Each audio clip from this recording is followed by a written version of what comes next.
two people experience the exact same trauma, one of them heals and moves on with their lives, and the other can't sleep, can't trust, can't feel safe in their own body, and develop PTSD. But why does this happen? Hi, my name is Dr. Salek, and today we're going to talk about trauma. Here's a truth most people miss. Trauma isn't just what happened. It's the story your brain told you about what it meant. And that story can shape your life, or it can become the key to your healing. In psychological research, we've seen this play out over and over. Studies show when groups of people are exposed to the same traumatic event, whether it's war, natural disaster, or a violent attack, only a portion of them develop PTSD. So what's the difference?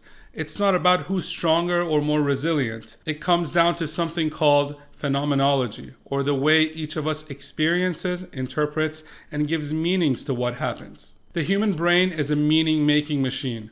We don't just feel things, we tell ourselves stories about what those feelings meant. Why did this happen to me?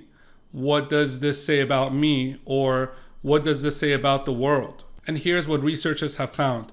People who go on to develop PTSD aren't just carrying a memory, they're carrying a story.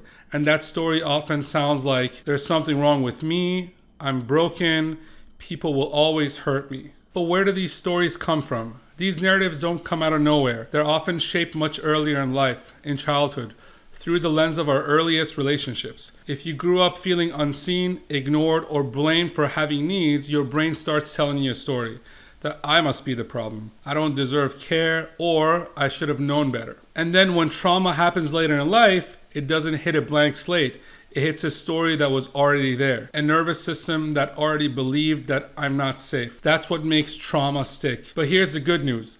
Your brain is plastic. These stories, these protective patterns, they were learned, which means that they can also be relearned. With the right tools like cognitive behavioral therapy, cognitive reprocessing therapy, mindfulness practices, or creating safe, validating relationships, we can rewrite those stories. We can teach the brain that you're safe now, you're not to blame, and you're allowed to heal. So if you've ever wondered why something stuck with you when it didn't seem to affect others, please know that you're not weak, you're not broken, and you just carry a story that deserves to be heard, understood, and eventually rewritten. Trauma is real, but so is recovery. So if you've ever wondered why something stuck with you when it didn't seem to affect others, please know that you're not weak and you're not broken. You're just carrying a story that deserves to be heard, understood, and eventually rewritten. If this video helped you reframe your understanding of trauma, give it a like, subscribe, and check out our other videos on chronic pain,